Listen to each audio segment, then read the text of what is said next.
Sahabat tani, gulma merupakan salah satu organisme pengganggu tanaman yang pastinya keberadaannya itu berpengaruh besar pada tanaman kita, betul nggak kira-kira? Keberadaan gulma di sini dapat menjadi pesaing terutama dalam hal unsur hara, kemudian air, udara, hingga ruang hidup ya sahabat tani pada tanaman kita. Maka tentunya diperlukan zat pengendalinya yang kita sebut dengan herbisida. Istilah herbisida pastinya sudah nggak asing lagi kan oleh Anda? Tetapi ada hal-hal yang pastinya sangat-sangat penting untuk kita ketahui bersama, terutama soal ketepatan dalam penggunaan dari herbisida itu sendiri. Jadi bersama saya Rizal Ansar dari channel Penyuluh Pertanian Lapangan akan membahas 3 tepat dalam penggunaan herbisida. Jadi tonton sampai habis, insya Allah bermanfaat. Kita intro dulu. BIM!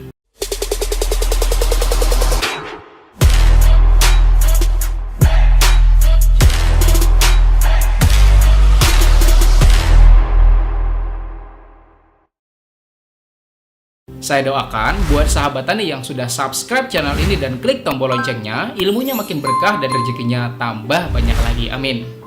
Sahabat tani, keberadaan organisme pengganggu tanaman atau OPT memang sering banget kita temui dalam kegiatan usaha tani kita, benar nggak kira-kira? Selain hama dan penyakit, tumbuhan pengganggu yang kita kenal dengan yang namanya gulma itu juga sangat meresahkan keberadaannya, benar nggak kira-kira? Keberadaan gulma ini selain menjadi pesaing dalam hal hara atau makanan ya sahabat tani, juga bersaing dalam hal pengambilan air, kemudian udara, hingga ini yang paling parah ya sahabat tani, yaitu berpotensi menjadi tempat hidup bagi hama dan penyakit yang pastinya bakal 2 kali bikin kita tambah pusing ya sahabat tani, benar nggak kira-kira? Kita aja nih misal ada makanan 1 piring ya sahabat tani, tetapi harus kita bagi buat 2 orang, apalagi 3 orang, kira-kira apa yang bakal terjadi? Pasti bakalan lapar kan? Dan kalau terus-terusan mengalami kelaparan ya berujung pada tubuh jadi kurus, bener nggak kira-kira? Untuk itulah yang namanya gulma itu mesti kita kendalikan. Istilah herbisida pastinya sudah sangat-sangat populer di kalangan kita karena zat ini pastinya sudah sering banget kita pakai, yaitu buat mengendalikan gulma atau tumbuhan yang keberadaannya itu tidak kita inginkan. Maka biar kedepannya aplikasi makin mantap lagi, saya bakal kenalkan 3 tepat dalam pengaplikasian herbisida, dan kita mulai dari yang paling pertama, yaitu tepat jenis dan sasaran. Tepat jenis dan sasaran di sini merupakan hal yang paling mendasar dan paling penting biar sahabat tani dalam penggunaannya tidak mengalami kekeliruan. Jadi mari kita bahas ya sahabat tani. Tepat jenis dan sasaran itu kita bagi menjadi beberapa bagian, dan yang pertama herbisida berdasarkan waktu pertumbuhan dari gulma itu sendiri yang dibagi menjadi 2 ya sahabat tani. Pertama adalah herbisida pratumbuh. Ada kata pranya ya sahabat tani, artinya sebelum. Maka pratumbuh di sini artinya sebelum tumbuh, benar nggak kira-kira? Herbisida yang masuk kategori pratumbuh ini cara pengaplikasiannya pada tanah sebelum gulma atau tumbuhan pengganggu itu tumbuh, bersemi hingga indah di dalam hati, ya nggak kira-kira? Nggak bercanda. Dan karena pengaplikasiannya pada tanah pertanian kita, maka dia tuh bersifat sistemik. Dan itu berarti ketika kita semprotkan pada tanah pertanian kita, maka tanahlah sebagai media penghantar dari herbisida tersebut, sehingga benih-benih calon gulma itu tidak bisa tumbuh ya sahabat tani pada lahan pertanian kita. Kedua adalah herbisida pasca tumbuh. Ada kata pasca ya sahabat tani di sini yang artinya adalah setelah. Maka pasca tumbuh artinya adalah setelah tumbuh. Herbisida pasca tumbuh ini banyak juga yang mengatakan purna tumbuh, tetapi kalau saya itu kata purna tumbuh itu sebenarnya kurang setuju. Karena kata purna itu kalau dalam pekerjaan biasanya orang-orang yang sudah pensiun nih sahabat tani, maka saya tuh lebih setuju istilahnya adalah herbisida pasca tumbuh aja, bukan purna tumbuh. Dan pastinya Anda sudah tahu kan gimana caranya pengaplikasiannya, yaitu harus kena pada tumbuhan itu sendiri ya sahabat tani, atau terkontak pada gulma itu sendiri, benar nggak kira-kira? Nah, jadi itu ya sahabat tani, pembagian herbisida berdasarkan pertumbuhan dari gulma. Maka jangan salah ya sahabat tani, beli yang pasca tumbuh sebelum ada gulmanya, ya pastinya akan berakhir dengan kekecewaan, benar nggak kira-kira? Maka sebelum beli herbisida itu pastikan Anda baca dulu pada kemasannya, masuk pratumbuh kah atau masuk pasca tumbuh, biar aplikasinya itu sesuai ya sahabat tani, oke? Selanjutnya herbisida berdasarkan cara kerja. Berdasarkan cara kerjanya, herbisida dibagi menjadi dua ya sahabat tani, yaitu pertama herbisida kontak dan yang kedua adalah sistemik. Pengertian dari kontak dan sistemik sebenarnya udah saya bahas pada video yang ini ya sahabat tani, dan ini juga. Tetapi bagi yang baru gabung, saya jelaskan sedikit ya sahabat tani. Kontak artinya kena, bener nggak?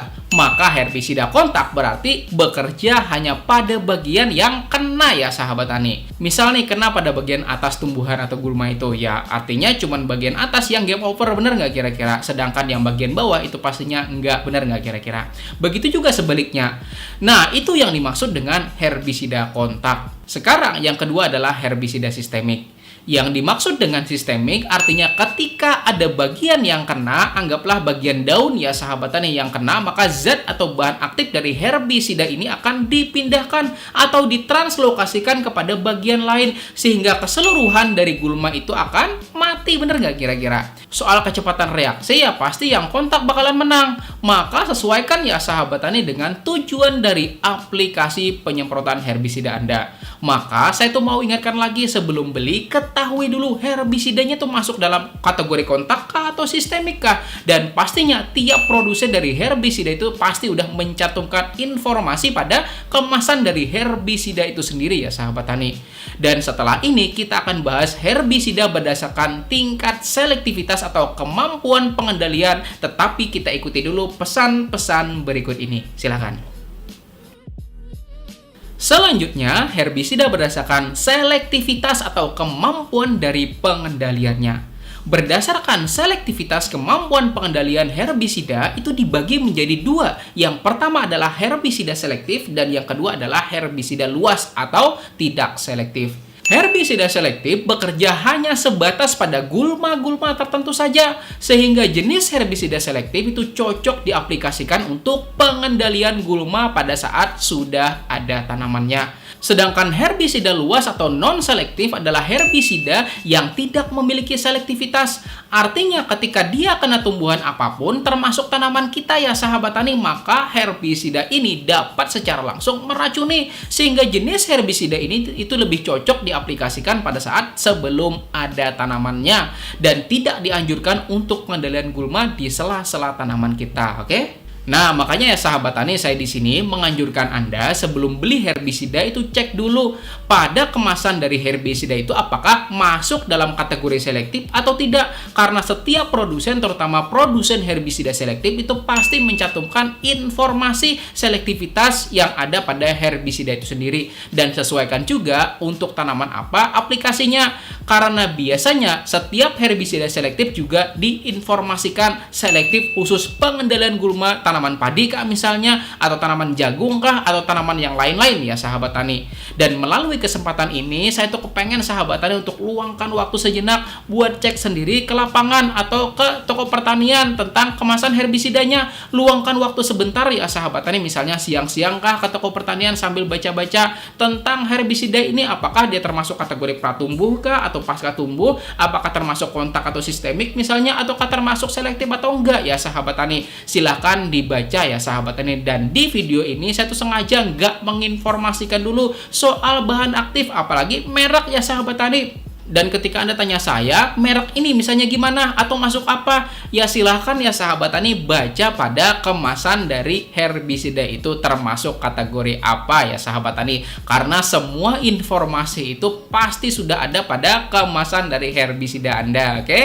Dan juga jangan dulu ya sahabat tani bahas soal bagaimana pencampuran dari herbisida. Misal, Pak, yang kontak sama sistemik kalau digabung gimana gitu loh, bagus apa enggak kalau dicampur sama ini. Maka saya mohon dengan sangat ya sahabat tani, apa-apa itu jangan kepikiran untuk campur-mencampur duluan. Karena campur-mencampur itu sudah saya bahas ya sahabat tani pada video yang ini, bahwa itu bisa berpotensi menaikkan residu, bahkan berpotensi meningkatkan resistensi suatu organisme pengganggu tanaman atau OPT ya sahabat tani, termasuk gulma pengganggu tanaman pertanian kita juga.